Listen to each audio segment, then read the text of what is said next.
El ejército de Ucrania ha entrado decenas de kilómetros en territorio ruso y esto es un hecho que parece cambiar todos los paradigmas de la guerra. Primero, porque pone a prueba hasta dónde son ciertas las amenazas nucleares que ha hecho Putin. Y segundo, porque ningún ejército extranjero entraba en territorio ruso desde 1941, cuando lo hizo el ejército alemán. De hecho, Rusia solo ha sido invadida de manera importante 3 veces en su historia. Las otras 2 fueron la invasión famosa napoleónica, que contrario a la leyenda sí llegó a tomar Moscú en 1812, disculpen. Y para la otra incursión importante hay que remontarse al siglo XIII, cuando fue invadida por los mongoles. La entrada de Ucrania, aunque es más una contraofensiva, tiene la característica de haber sido de inmediato avalada por la Unión Europea, lo que podría ser una señal de una posible escalada del conflicto. Pero vamos a hablar con quien sabe realmente del tema, que es el coronel Octavio Pérez, coronel retirado del Ejército de los Estados Unidos. Abrimos su diario de guerra. Buenas noches. Buenas noches, muchas gracias por la invitación, como siempre. Primero, ¿hasta dónde han llegado? Han llegado 35 kilómetros en la provincia de Kursk. Están llegando a un pueblo clave, que es el pueblo donde está la estación de medición del gasoducto que alimenta a Europa. Hoy por hoy todavía queda un contrato abierto que se permite el paso de gas natural hacia Austria, que es uno de los pocos países que está recibiendo este gas, pero es la mitad de todo el petróleo, el gas que entra en Europa, entra por esta ciudad. O sea que, aparte de haber llegado hoy, hay 2 o 3 propósitos que podemos ver sobre este operativo. Primero, en el área de Sumy, que es al norte de la provincia de Kursk, en el área de Ucrania, ahí había un aglutinamiento de casi 75.000 soldados rusos que se esperaba que pudieran hacer otro frente hacia Kiev, un ataque hacia Kiev. Al hacer este traque, como tú dices, impromptu, han logrado desviar la atención, o sea que esos rusos han tenido que sacarlos de Sumy, han tenido que sacar tropas del Donbass, del Donetsk, para ir a recorrer esto. Enseñó un sinnúmero de fallas de organización. Los rusos por 2 años y medio, desde que empezó la guerra, fortificaron y se gastaron 16.000 billones de rublos, que eso, el rublo no tiene valor contra el dólar, son casi 160 por dólar, para hacer unas fortificaciones que en menos de 20 horas el ejército ucraniano, con menos de 1.000 hombres, ya hay hasta 6.000 hombres. Ya estamos hablando de una brigada, que es lo que ha llegado. Lo que han logrado aquí en cuestión de ataques es increíble. Ya tú estás viendo los lanzacohetes estos que son ATACMS, que tienen un alcance de más de 100 kilómetros. Han destruido en estos días. Y están los F-16. Y los F-16 están en apoyo, lo que llaman Combat Air Support, en apoyo a las tropas. Se han visto operativos en el área de Kherson y en el área de Zaporizhzhia, donde han destruido una gran cantidad de arsenales. Hay 3 aeropuertos donde ellos han destruido, con el uso de estos cohetes, el parque de municiones de, ¿cómo se llama?, de la Fuerza Aérea Rusa, al punto que, ¿te acuerdas las bombas que habíamos hablado hace un par de semanas, las bombas dirigidas? Más de 700 de esas bombas fueron destruidas en el último aeródromo que se le disparó en el día de ayer, y eso tenía un impacto significativo. O sea que, aparte de los fallos de coordinación, de traslado de tropas, de no haber tenido protegido esa área, ha causado que el operativo que se estaba preparando en Donetsk y hacia Sumy ahora hayan cogido una pauta. Tenemos imágenes también de soldados rusos que se están rindiendo. Incluso están rindiendo los drones. Eso sí. Es una imagen muy interesante, ¿no? Porque también es algo inédito en las guerras hasta ahora, el momento que se van rindiendo a los drones. Aquí ahí vemos, tienes, ¿no? ese momento en que había hasta 35 soldados rindiéndose a un dron. Tienen una bandera blanca El primero que está al frente, a la derecha, tiene una bandera blanca. Eso ocurrió en la guerra. Terribles, ¿no? Mira, ¿sí? Estos otros aquí, mira. Ahí tienes otro grupo de 35 en total. Si te pones a hacer cuenta, hay casi 200. En cuestión de 4 días, grupos de 40, 50, 35, 50, más de 189 rendidos. Es que están indefensos ante los drones estos, ¿no? Y también hay imágenes que se han mostrado de soldados rusos prisioneros ya, míralos aquí, ¿no?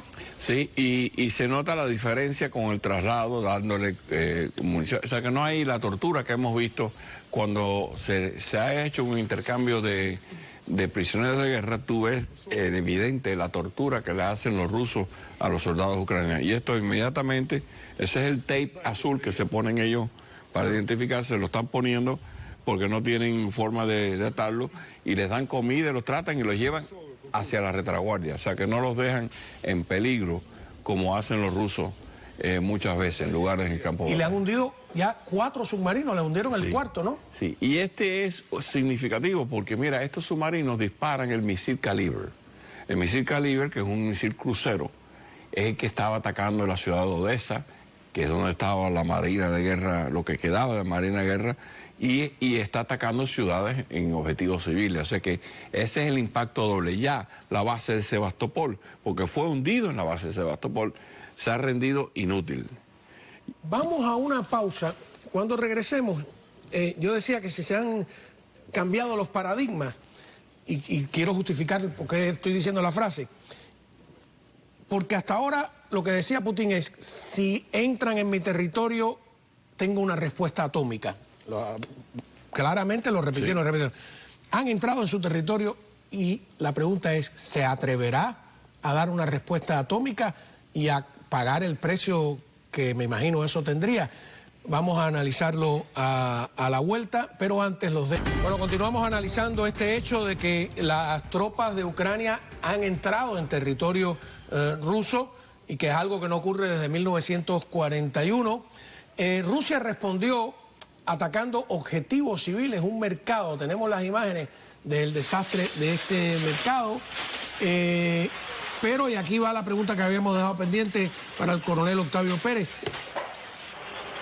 ni siquiera ha vuelto a amenazar con el tema atómico, ¿no? ¿Qué precio tendría para Rusia un ataque, aunque sea con un arma sucia? O un arma táctica, que también ha mandado y la ha desplazado a Bielorrusia, que es la primera vez después de la Guerra Fría que hay armas tácticas nucleares en un país que no sea Rusia. Yo me la jugaba antes que empezara la guerra, que él no iba a invadir porque sería una locura, y lo hizo. Vuelvo a tomar la misma posición. Si él dispara un arma nuclear táctica, menos de 1 kilotón, en una ofensiva como esta, primero la va a tener que disparar adentro de su territorio, únicamente que vaya a tratar de ir a una ciudad. Tienes a Mendeyev hablando bobería, diciendo que debemos ir hasta Odessa, a Kiev, a Kharkiv, pero él no es el que manda es Putin. Así que hay esa retórica doble que tú estás mencionando, pero sería desastroso para él, porque entonces ya es una confrontación directa con la OTAN. Pero digo, han ido probando, ¿no? Si me tocan, si me entran en territorio, hago esto, y no lo ha hecho.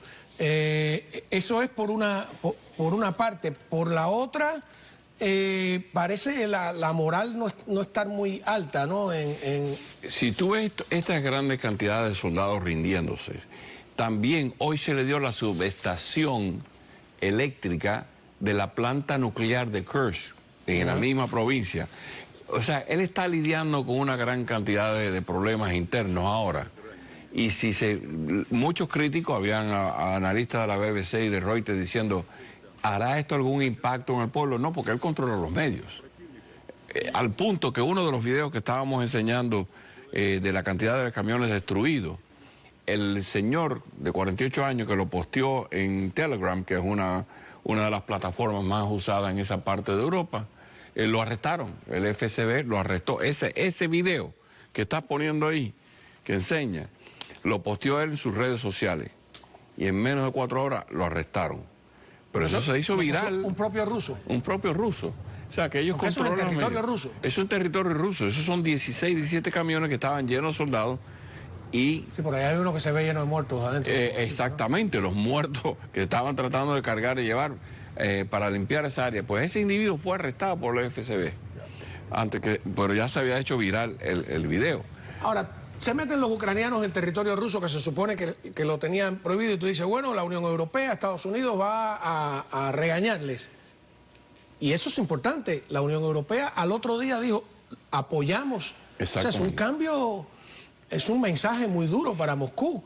Está toda la Unión Europea y Estados Unidos calladito, dándole los F-16, diciendo, nada, apoyamos que entres en territorio ruso, ya no tenemos miedo al chantaje atómico. Claro. Es lo que estoy leyendo yo. Y los F-16 con el armamento más moderno que se ha diseñado, con armas que tienen más alcance de 300 kilómetros, lo que les permite a ellos por primera vez atacar puntos y nódulos de logística aún más lejos del frente de batalla, que ese es el impacto verdadero de este operativo.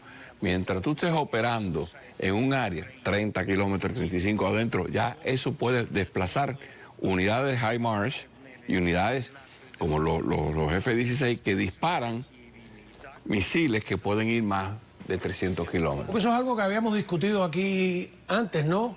¿Cómo vas a ganar una guerra sin poder entrar operar en el terreno del enemigo? Exactamente. Yo creo que sí. Debe haber algún ejemplo en la historia, pero debe ser muy raro, ¿no?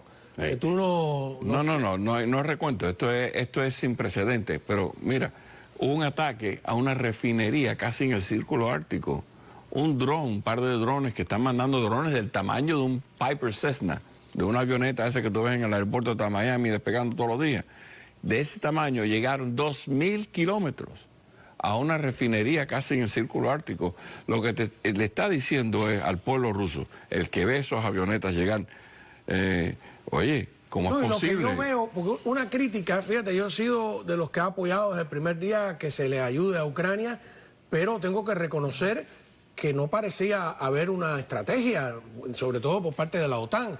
Aquí parece empezar a existir alguna estrategia, porque si el enemigo no se siente en su propia carne, el precio de la guerra que ha iniciado podía estar 30 años lanzando misiles contra Ucrania y desaparecerla del mapa. No sé, vamos a ver qué ocurre. Le agradezco, coronel, haber compartido con nosotros todo el conocimiento suyo. Yo creo que había una imagen del submarino o es solo un dato del cuarto submarino que hundieron. Había una imagen que enseñaba el submarino que fue destruido. Como te digo, lo destruyeron en el mismo puerto de Sebastopol. Lo que te está diciendo que ya, ese fue en septiembre del año pasado, pero lo hundieron durante la noche. Esa fue la última foto visible del submarino y lo hundieron la noche del viernes pasado. Van a tener que llamar la flota que anda por aquí, por Cuba y por Venezuela para que les refuerce. Muchísimas gracias. Gracias a ti. Por estar con nosotros.